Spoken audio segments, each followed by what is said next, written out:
तर राम राम मंडळी and welcome to our vlog. आजचा व्लॉग थोडा खास आहे बिकॉज आज आपण आलो आहे फ्रँकफर्टला. सो फ्रँकफर्ट एअरपोर्ट मी तुम्हाला दाखवणार आहे आज. आणि मी आता जस्ट लँड झालो आहे. मुंबई एअरपोर्टचा जर व्लॉग तुम्ही बघितला असेल तर प्लीज बघा बिकॉज मी मुंबई एअरपोर्टचा पण व्लॉग बनवला आहे. आणि मुंबई एअरपोर्टचा व्लॉग झाल्यानंतर आता मुंबई टू छत्रपती शिवाजी महाराज टर्मिनलपासून मी आलो आहे फ्रँकफर्टला. जस्ट लँड झाली फ्लाईट आणि मी जस्ट एक्झिटला आता चाललो आहे. सो तुम्हाला मी दाखवणार आहे आज एअरपोर्ट कसं आहे फ्रँकफर्टचं.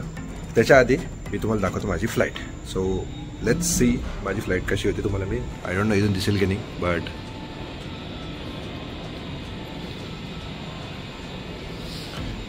लुफ्तांजाची माझी फ्लाईट होती आणि मी त्याच्यानी पोचलो आहे जस्ट. आणि इकडून गेटवरनं वरती येऊन मी चाललो आहे आता. सो चला वेळ न वाया घालवता दाखवतो मी तुम्हाला एअरपोर्ट. आणि तुम्ही मला सांगा तुम्हाला एअरपोर्ट कसं वाटलं. मुंबई एअरपोर्ट तर भारीच आहे पण फ्रँकफर्ट एअरपोर्ट पण मी तुम्हाला आज दाखवतो. सो चलो. सो आता इथे कसा विषय आहे, माझा मित्र मला घ्यायला येणार आहे पण तो मित्र मला असं वाटत नाही की लवकर येणार आहे. विक्रांत नाव त्याचं. आणि तो नेहमीप्रमाणे 1 तास अजून घरूनच निघाला नाही. म्हणजे मला 1 तास आता इथेच बसणं आहे. सो तोपर्यंत म्हटलं चला एअरपोर्टचा व्लॉग करून टाकू आणि आल्यानंतर त्याला शिव्या घालू. चलो. सो आपल्याला आता जायचं आहे बॅगेजकडे. आणि बॅगेजकडे जायचं म्हटलं का हां इथून ह्या व्ह्यूमधनं मी तुम्हाला फ्लाईट दाखवू शकतो. मी ते बघा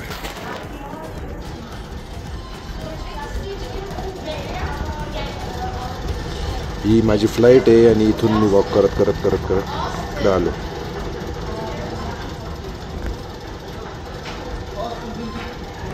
चला आता जाऊया पुढे आपण थोडंसं.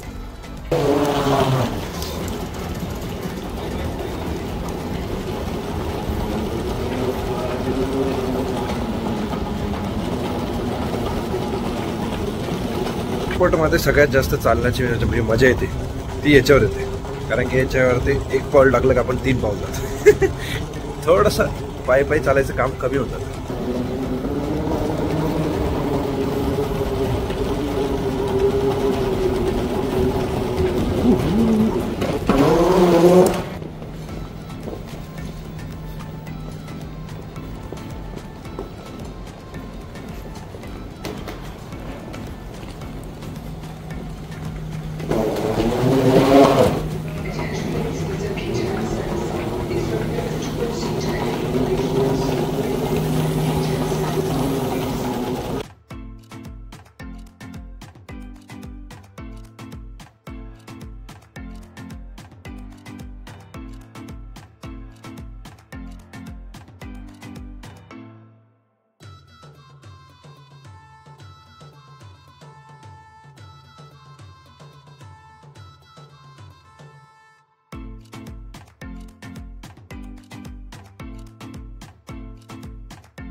इथे जे आहे हे सगळ्या कंट्रीजच्या आय मीन सगळ्या लँग्वेजेसमध्ये वेलकम लिहिलं आहे. आता मी तुम्हाला दाखवतो आपल्या हिंदी लँग्वेजची सुस्वागतमची पाटी.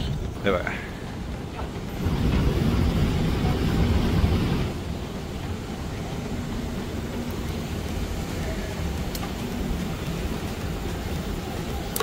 असा विषय. स्वागत आहे. स्वागत नाही करोगे हमारा. चला आपली काही कनेक्टिंग फ्लाईट नाही त्याच्यामुळे आपल्याला बघायची गरज नाही.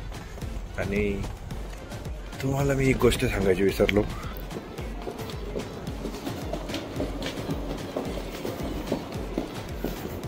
की माझ्याकडे पण मी काही आणलेलं नाही आहे बॅगेज वगैरे. तर मला पण आता काही चेक इन बॅगेजसाठी किंवा आपण जे म्हणतो लगेज बॅगसाठी थांबायची गरज नाही. मला डायरेक्ट आता इथून इमिग्रेशनला जायचं. इमिग्रेशन झालं का डायरेक्ट कल्टी.com.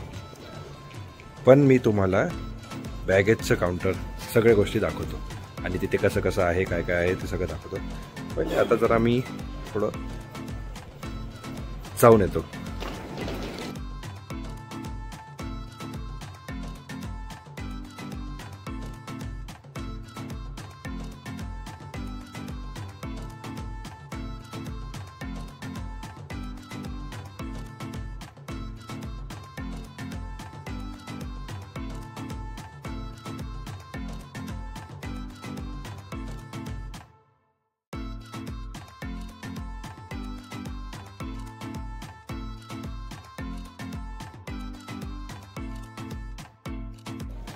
तर जसं मी तुम्हाला बोललो इमिग्रेशनला जायचं आहे.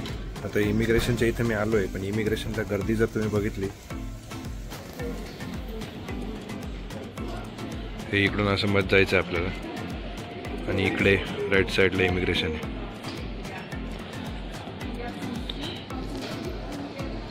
चला तर आता जाऊया आपण इमिग्रेशनकडे. व्हिडिओ बनवण्याच्या चक्करमध्ये आपण डायरेक्ट सिक्युरिटी चेककडे गेलो होतो. त्यांना वाटलं माझी फ्लाईट आहे, ते म्हणे तिकीट दाखवा.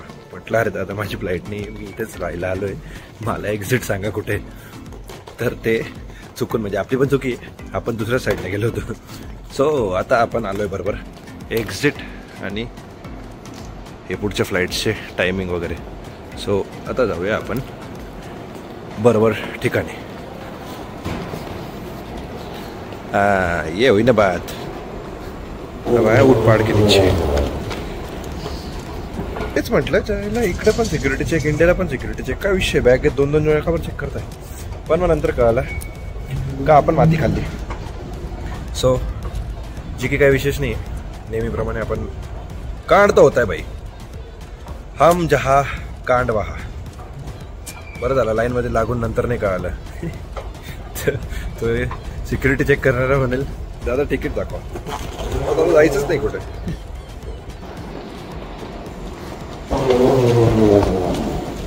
बाई बाई बाई बाई बाई बाई एकटाच आहे मी, बसून घेतला.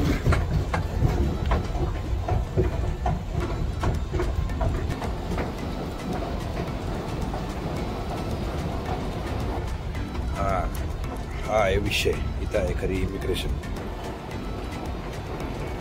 आता जीवात जीव आला बाई.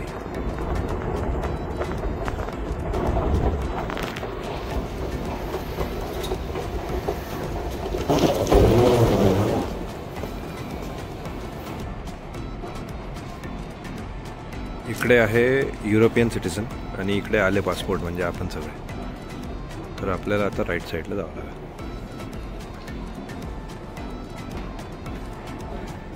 आपण जाऊया राईट साईडला. चल टांग टांग टांग टांग टांग टांग टांग टांग टांग. तर भाई आता लाईनमध्ये मी आलो आहे. इथे आपल्याला मोबाईल बंद करावा लागेल, बिकॉज इथे मॅटर होऊन जाईल इथे. चला भेटूया आपण इमिग्रेशन झाल्यावरती डायरेक्ट. तर मंडळी आपलं असं प्रकारे झालं आहे इमिग्रेशन. आणि इमिग्रेशन झाल्यावर मी आलो आहे बॅगेज काउंटरला. तर बॅगेज काउंटरमध्ये आपली बॅग तर नाही आहे, पण मी तुम्हाला बॅगेज काउंटर एक दाखवतो.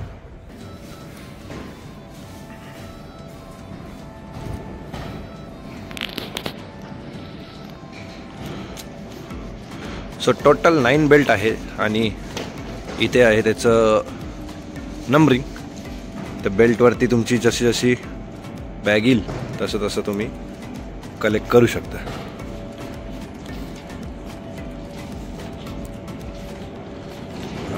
आपली मुंबईवरनं आलेली इथेच आहे 757. सो आपले बॅगेज इकडेच येणार.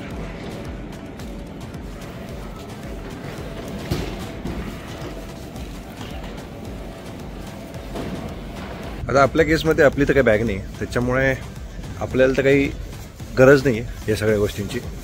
मी तर डायरेक्ट आता इथून बाहेर जाणार आणि तिथे एक्झिटला बसणार.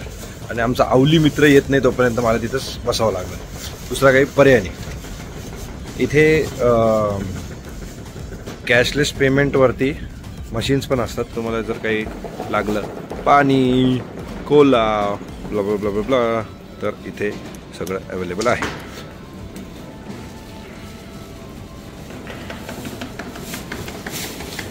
इथे तुम्ही कार्ड पेमेंट पण करू शकता आणि कॅश असेल तर अजूनच चांगलं. आणि हो, अजून एक गोष्ट मी तुम्हाला सांगायची विसरलो की इथे जे आपल्या मुंबईला जे बॅगेज आपण उचलतो, तर त्या बॅगेजचं जे उचलण्यासाठी जे ट्रॉली लागते आपल्याला, ती 1 युरोला असते. आणि नॉर्मली तुम्ही जर इंडियाला बघितलं असेल, आपल्या मुंबईला वगैरे कुठल्या पण एअरपोर्टला, ते फ्री असतं. पण इथे जर तुम्ही आलात तर इथे 1 युरो तुमच्यासोबत पाहिजे, सुट्टा कॉईन. बिकॉज डायरेक्ट तुम्ही जेव्हा बॅगेज उचलतात तर तुम्हाला तो सगळं बॅगा ढकलावं लागतं. मग तुम्हाला टायमावरती पंचायत होते आणि इथे 1 युरो कोणी देत नाही. आणि इथे माझ्यासोबत झालेला कांड होता की डेबिट कार्ड माझं कुठलं तरी दुसऱ्या कंपनीचं होतं, ते चाललं नव्हतं. ह्या मशीनमध्ये डेबिट कार्ड पण चालतं तुमचं, बट सेफ साईड मी म्हणेल की 1 युरो सोबत राहू द्या. बिकॉज कधी काय कांड होईल सांगता येत नाही. आणि इथे आपल्यासारखे लोक लगेच भेटत नाही. कोणी आपल्यासारखं इथे नसेल की ज्याच्याकडे 1 युरो तो लगेच तुम्हाला देऊन टाकेल. सो ट्राय करा की जेव्हा तुम्ही येताय एअरपोर्टला तेव्हा 1 युरो घेऊनच या सुट्टा, म्हणजे तुम्हाला बॅगेजचा प्रॉब्लेम येणार नाही. तर चला आता आपण इथून थोडंसं पुढे जाऊन एक्झिटला जाऊन बसून घेऊ, कारण की जसं मी तुम्हाला बोललो मित्र येतोय आणि बघू आता किती वेळ लागतो त्याला.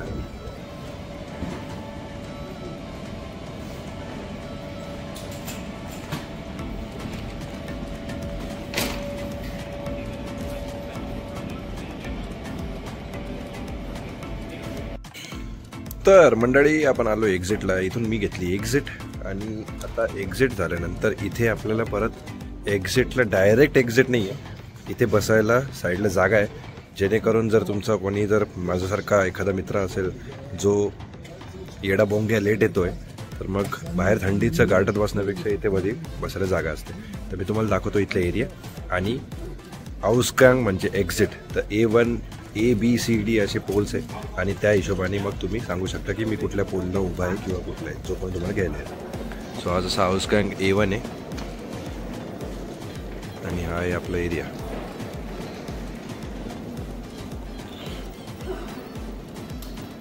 विषय कसा आहे, इथे जर तुम्हाला कॅब बुक करायची असेल तर 6th म्हणून एक कारचं जसं आपल्याकडे ओला उबेर आहे तसं इथे प्रायव्हेट कॅब्स बुक करण्यासाठी 6th म्हणून एक कंपनी आहे जी रेंटेड कार देते तुम्हाला.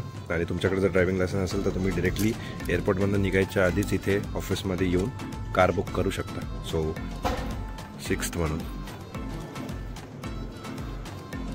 आणि जर खायला काही लागलं तर इथे बेकरी, तर बेकरीमधनं तुम्ही पण गोष्टी घेऊ शकता. मनी एक्सचेंज करायचं असेल तर इथे मनी एक्सचेंजचं ऑफिस पण आहे. आणि मनी एक्सचेंज जर तुम्हाला करायचे असेल तर इथे आय डोंट नो काय रेट आहे, पण आता आपण चेक करू. इथे रायझर बँकचं चेंज ऑफिस आहे, इथे तुम्ही पैसे एक्सचेंज करू शकता. तर हा आहे त्याचा आजचा रेट.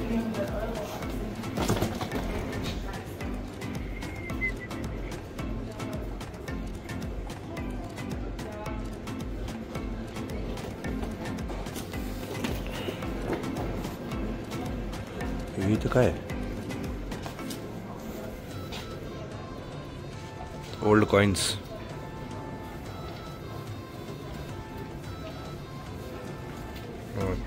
इमिटेशन.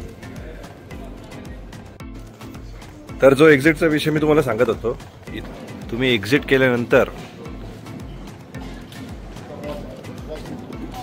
जेव्हा आपण बाहेर जातो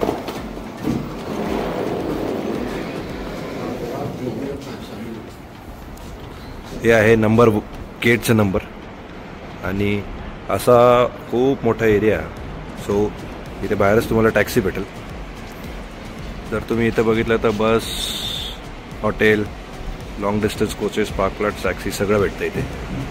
तर मला सांगायचं असं होतं की जेव्हा तुम्ही येतात आणि तुम्हाला कोणी घ्यायला येतं आहे तर त्याला ह्या पिलरचा नंबर सांगायचा, बिकॉज प्रत्येक पिलरवरती एक नंबर आहे. आणि तुम्ही जेव्हा त्याला सांगता की मी 1 नंबरच्या गेटच्या इथे उभं आहे तर त्याला ते सोपं पडतं. म्हणजे ABC सेक्शन आहे, मग C1 C2 A1 A2 असं सगळीकडे आहे. सो ती गोष्ट लक्षात राहू दे. आणि तसंच तुम्ही पण जेव्हा इथे याल तेव्हा हे समोरच्याला सांगण्यासाठी तुम्हाला पण सोपं पडेल, यामुळे मी तुम्हाला ते दाखवतो. आता थोडंसं बाकीचा एरिया एक्सप्लोर करू आपण. चालो. तर विषय असा आहे आता का मी काय कॉफीचा तर फॅन नाही आहे.